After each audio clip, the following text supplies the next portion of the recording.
Bună!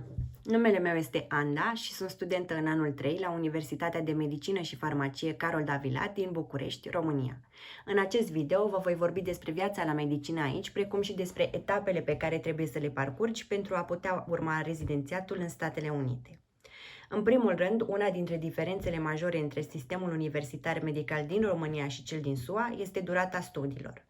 În România, după absolvirea liceului, susții examenul de admitere la universitatea unde îți dorești să urmezi studiile, după care, dacă ești acceptat, vei parcurge 6 ani de facultate, la sfârșitul cărora vei susține examenul național de rezidențiat.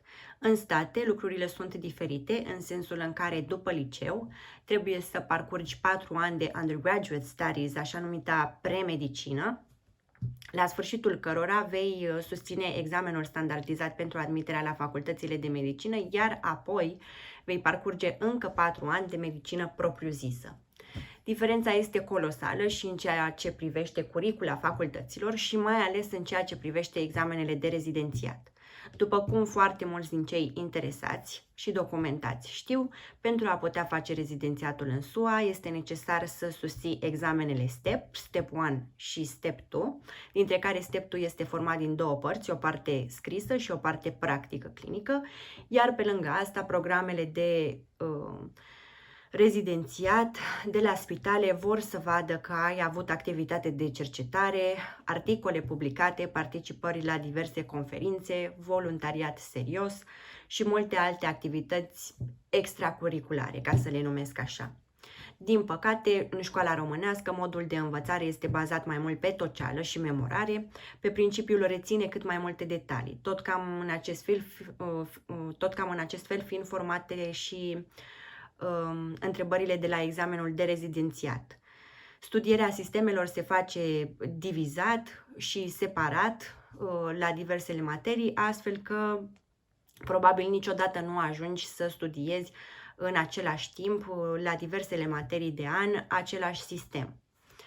Ceea ce mie mi se pare că are mai puțină logică, însă acesta este sistemul. Automat este mult mai greu de corelat informația pentru că astăzi poate înveți la fiziopatologie despre sistemul digestiv, în timp ce la farmacologie ai învățat despre farmacologia sistemului cardiovascular și așa mai departe.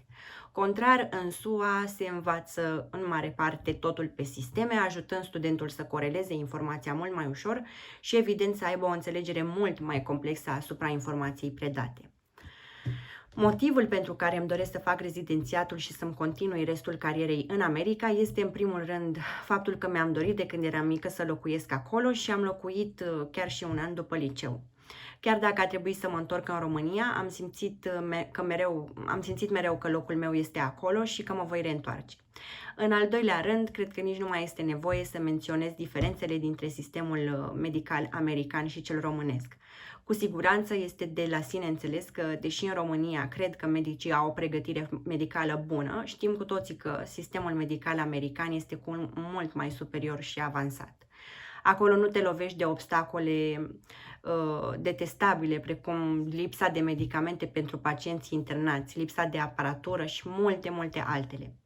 După părerea mea, în România avem un material bun cu care se poate lucra, adică medici și viitori medici cu potențial, însă sistemul nu ajută. De asta foarte mulți aleg să plece din țară. Știu că poate alegerea este judecată de mulți alți tineri, dar și persoane mai în vârstă, care aleg să rămână în România tocmai pentru a putea aduce o schimbare. Însă eu consider că varianta cea mai bună pentru mine este să urmez rezidențiatul în state și să îmi stabilesc o carieră acolo. Așa cum am spus mai devreme, pentru a putea urma rezidențiatul în SUA, trebuie în primul rând să susțin examenele necesare, stepurile și inclusiv un examen pentru evaluarea cunoștințelor de engleză medicală, OET. Plănuiesc să susțin Step 1 în vara anului 2023, adică între anul 4 și anul 5 de facultate. Pe lângă asta încerc să mă implic în diverse proiecte de cercetare, deși oportunitățile în România sunt aproape inexistente pentru studenți în acest sens, așa că am început să contactez și medici din America, care de obicei sunt dispuși să ajute studenții, însă cel mai mare impediment pentru noi, cei care facem medicină în alte țări, este dificultatea de a lucra la un proiect virtual, un proiect care practic se desfășoară acolo, în America. Voluntariatul este de asemenea important și aici sfatul meu este să găsiți un proiect care să vă pasioneze cu adevărat, pentru că asta vă va determina să puneți suflet și în munca pe care o faceți, ceea ce se va vedea în CV-ul vostru cu siguranță. În ceea ce privește publicarea de articole științifice, chiar acum lucrez cu o studentă din Ungaria la un articol și încerc să mai caut alte oportunități și în SUA. Cred că voi putea găsi mai repede în momentul în care voi merge acolo să fac practică, pentru că din cauza că deși voi termina facultatea în vara anului 2025, susținerea examenului de licență va fi de-abia în luna noiembrie 2025, evident neavând o diplomă de absolvire până în momentul acela. Fără diploma de absolvire nu voi deveni ECFMG Certified, adică acesta este un certificat eliberat de Comisia de Învățământ pentru Absolvenții Străini de Medicină, fără de care nu poți aplica la programele de rezidențiat. De fapt, poți aplica, însă șansa ca acestea să-ți ofere un interviu este mai mică, ei neavând o siguranță că tu vei deveni certified. Așa că din cauza sistemului nostru va trebui practic să încep rezidențiatul cu un an, ba chiar 2 ani mai târziu. Înainte să citesc despre acest certificat, îmi doream să aplic în 2024, astfel încât să pot începe în iulie 2025 rezidențiatul. În general, tindem să credem că este mai important să ai un CV cantitativ, cu cât mai multe activități, însă calitatea contează foarte mult, să țineți cont de asta. Decât să ai 10 activități superficiale care arată că nu ai avut un interes sau o implicare semnificativă, mai bine ai un singur proiect care să denote muncă și seriozitate. Eu voi alege o specialitate chirurgicală, majoritatea fiind foarte competitive. În cazul în care nu voi fi acceptată din prima la rezidențiat, cu siguranță voi urma drumul pe care mulți interesați de specializări chirurgicale îl urmează, adică găsirea unui post în cercetare medicală, cercetare clinică, pentru un an, chiar 2, după care mă voi înscrie din nou la The Match.